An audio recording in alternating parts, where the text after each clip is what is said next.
마태복음 강의 207번째 시간입니다. 이번 시간에는 마태복음 24장 29절부터 31절 종말 강화 세 번째 시간 인자 곧 말씀의 오심 재림이라고 하는 제목으로 함께 나눠보도록 하겠습니다. 다시 한번 말씀드리지만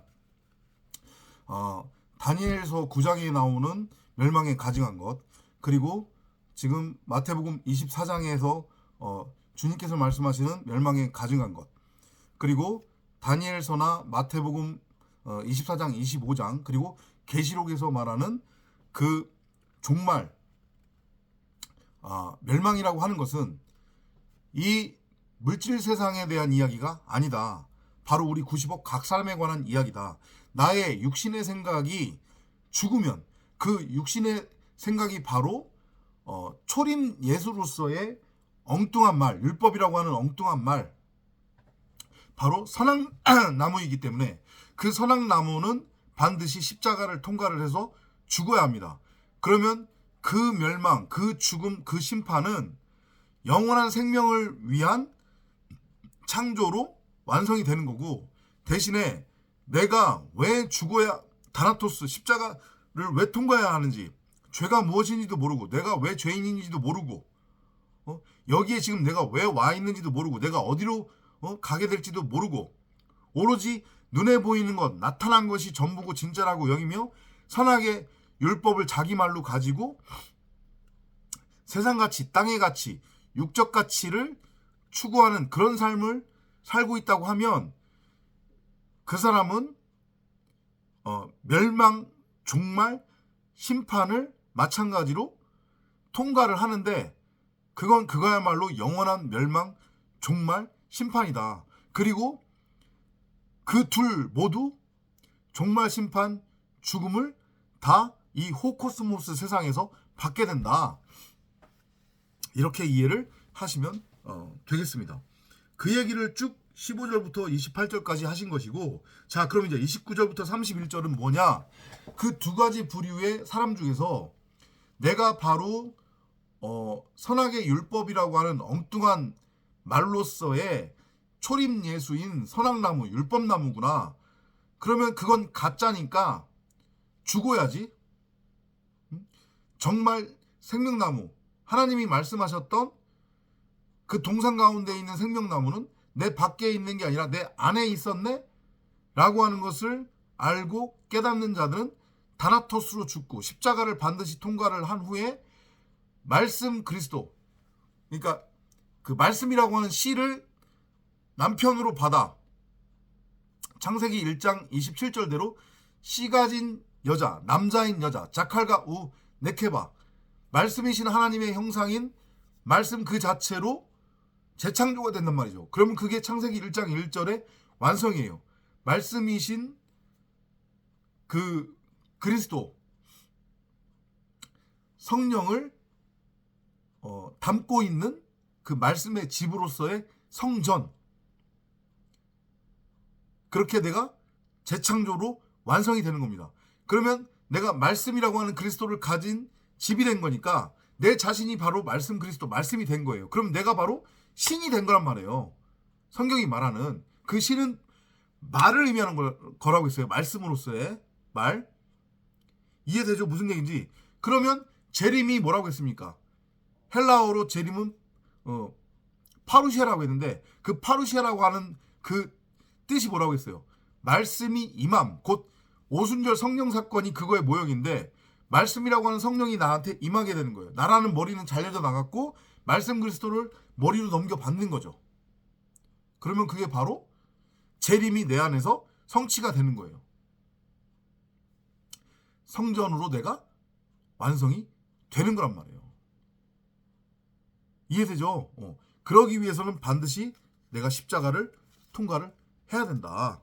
그 말씀을 29절부터 31절까지 지금 하고 계시는 거예요. Right after those days of suffering. 근데 반드시 뭐를 통과를 해야 된대요. 그러기 위해서는 이 호코스모스 세상에서 내 육신이 달아나는, 내 육신의 생각, 내 머리가 잘려져 나가는 환난과 고난의 삶을 반드시 경험하게 된다는 거예요. 세상에 대해서 죽는다니까요.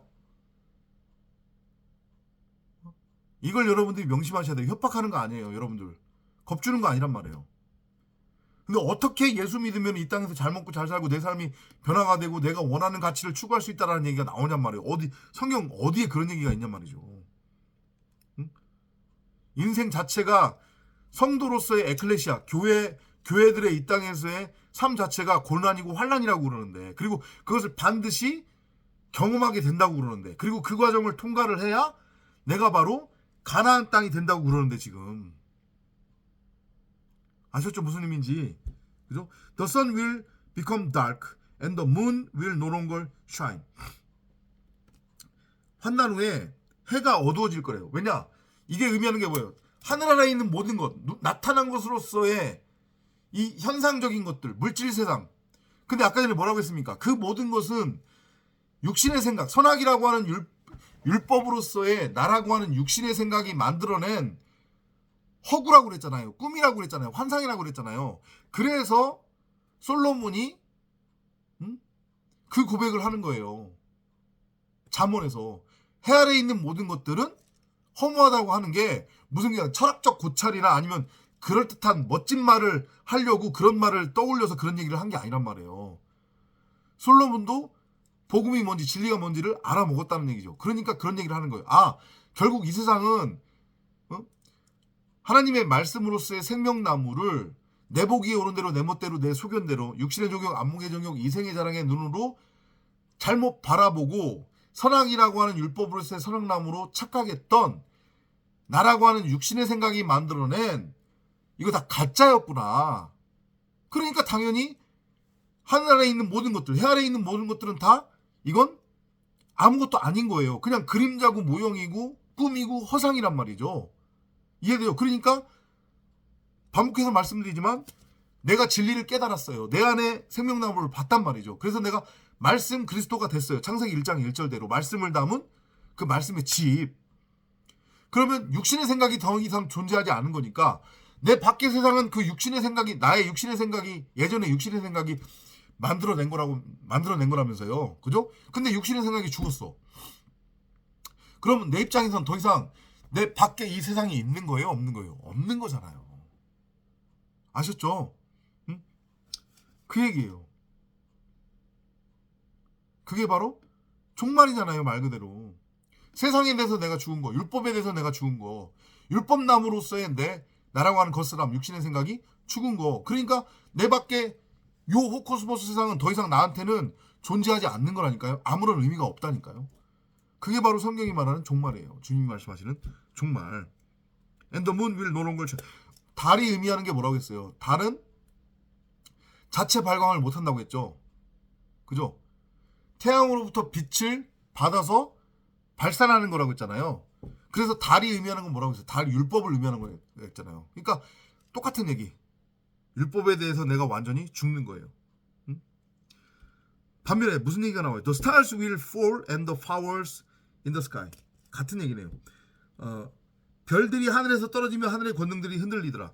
다 모형으로 주어진 것들이었잖아요. 그게. 그죠? 하늘의 별은 무별로서의 그 진리를 담고 있는 성전들, 에클레시아, 교회들, 하나님의 아들들의 모형이라고 했습니다.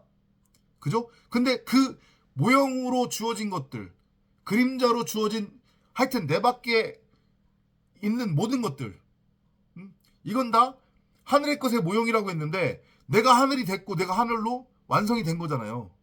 그죠? 그러니까 내 밖에 있는 것들은 다 사라지고 없어질 것들이죠. 멸망당하는 거예요. 그러면 이렇게 보시면 될 것 같습니다. Then a sign will appear in the sky. 그때 징조가 하늘에서 보일 거래요. And there will be the son of man. 근데 그 징조가 바로 뭐냐면 인자래요. 인자. 그러니까 이거 계시록하고 그대로 연결되는 거예요. 지금. 구름 타고 오는 재림 예수. 근데 구름은 말씀을 의미한다고 했잖아요. 이해되죠? 그러니까 그 말씀이 내 안으로 침노에 들어온 거잖아요. 하늘에서 이루어진 뜻, 땅에서 이루어지는 거, 나라고 하는 땅, 윗물과 아랫물이 여기서 하나가 된 거잖아요. 비로소 내 안에 감추어졌던 그 보아로서의 생명나무가 밝히 드러난 거니까 말씀이 나라고 하는 땅에 임하게 된 거잖아요. 그걸 재림이라고 그러는 거예요. 재림. 우리 각자가 바로 말씀들이 된 거고. 이해되죠? 그러니까 재림은 내 안에서 일어나는 게 그래서 맞는 거고, 바로 말씀을 깨달은 우리 각자 성도가 바로 재림 예수가 되는 거예요. 재림인 거예요. 이해되시죠? All nations on earth will weep when they see the Son of Man coming on the clouds of heaven with power and great glory. 그때 땅의 모든 족속들이 통곡하며 그들이 인자가 구름을 타고 능력과 큰 영광으로 오는 것을 보리라. 땅의 모든 족속들이 통곡한다고 하는 것의 의미가 뭐예요? 여전히 땅에 속한 자들로 있는 자들이 있을 거 아니에요. 그죠? 여전히 첫 아담의 상태에 머물러 있는 자들. 이해되시죠? 무슨 얘기인지? 아파르, 네페시아야 선악나무의 상태로 여전히 있으면서 자기가 왕노릇하는 자들, 자기가 신이라고 착각에 빠져있는 자들, 자기는 하나님을 믿는다고 구원받았다고 착각에 빠져있는 자들, 땅의 족속들의 상태로 있는 거예요. 그들에게 그들 안에 종말이 임한단 말이에요. 아니 그 자체가 종말이겠죠. 나는 무엇이 선이고 무엇이 악인지 그 차이를 분별할 줄 안다는 착각에 빠져있는 그 상태. 하나님 믿으면 이 땅에서 잘 먹고 잘 산다 라고 하는 그 그릇된 복음을 가지고 있는 자들. 복음은 교훈이고 교리고 윤리고 도덕이고 세상 사는 지혜고 삶의 적용 지침이기 때문에 이걸 우리 삶에 잘 적용하면 내 삶이 변하고 내가 원하는 가치를 추구할 수 있다고 하는 그런 엉뚱한 말에 미혹되고 취해 있는 자들. 그들은 그 자체가 지금 심판이고 멸망이고 종말의 상태인 거예요. 그들은 진리를 전하는 자들, 진리를 깨달은 자들을 보면서 조롱한단 말이에요. 이해되죠? 무슨 얘기인지? 그렇게 보시면 될 것 같습니다. At the sound of a loud trumpet. 그 큰 나팔 소리와 함께 He will send his angels to bring his chosen ones together from all over the earth. 큰 나팔 소리와 함께 천사들을 보내리니 그들이 그의 택하신 자들을 하늘 이 끝에서 저 끝까지 사방에서 모으리라. 나팔 소리도 마찬가지로 뭐라고 했어요? 이 나팔 소리는 계시록에도 등장하죠. 진리의 말씀입니다. 한마디로 얘기하면 목자의 음성으로서의 말씀을, 진리를 깨닫는 자들이 있다는 얘기예요. 허구한 날 눈에 보이는 성경을 문자 그대로 읽어서 율법, 윤리, 교훈, 도덕, 교리, 세상 사는 지의 삶의 적용 지침 하는 자들 말고, 우리는 거룩하게 살아야 된다, 율법, 윤리 잘 지키고 착하게 살아야 된다, 경건해야 된다, 이딴 소리 하는 자들. 하나님 잘 믿으면, 복음을 우리 삶에 잘 적용하면 우리가 원하는 세상 가치를 추구할 수 있다고 떠들어내는 자들. 그들은 이미 구원 탈락이고 영원한 멸망, 종말, 심판의 상태에 있는 것이고요. 그게 아닌 푸트코스, 심령이 가난한 자들, 하나님의 택함을 입은 자들은 참복음 참진리를 알아먹는단 말이에요. 그런 세상만에 유혹되지 않고 사람 생각, 육신의 생각에 미혹되지 않고 복음을 듣는 대로 즉시 그 복음이 그들한테는 나팔 소리로 들리는 거예요. 천사라고 하는 그 하나님의 말씀, 복음이 그들한테, 하나님의 택함을 입은 백성들한테 보내져서 마치 암탉이 날개 아래 새끼들을 이렇게 모아서 품는 것과 마찬가지로 말씀이라고 하는 그 진리의 나팔 소리, 천사들이 목자의 음성으로서 양들에게 들려져서 양들은 그 목자의 음성 진리를 알아먹고 그 목자, 곧 목자의 음성 진리가 이끄는 십자가의 도, 좁은 길, 좁은 문, 양의 문 안으로 빨려 들어간단 말이에요. 이해돼요? 무슨 얘기지? 그래서 창세기 1장 1절대로 성전으로 세워지는 거예요.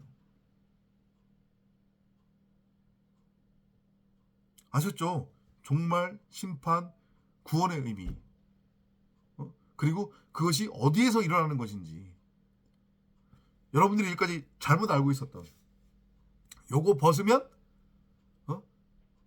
저기 우주 어딘가에 있는 그곳에 끌려가서 거기서 심판받고 그곳에 있는 천국, 지옥으로 나뉘어져서 들어가게 된다? 그런 거는 없단 말이죠. 아셨죠? 깨달음이 있으시기 바랍니다. 다음 시간에 또 찾아뵙도록 하겠습니다. 안녕히 계십시오.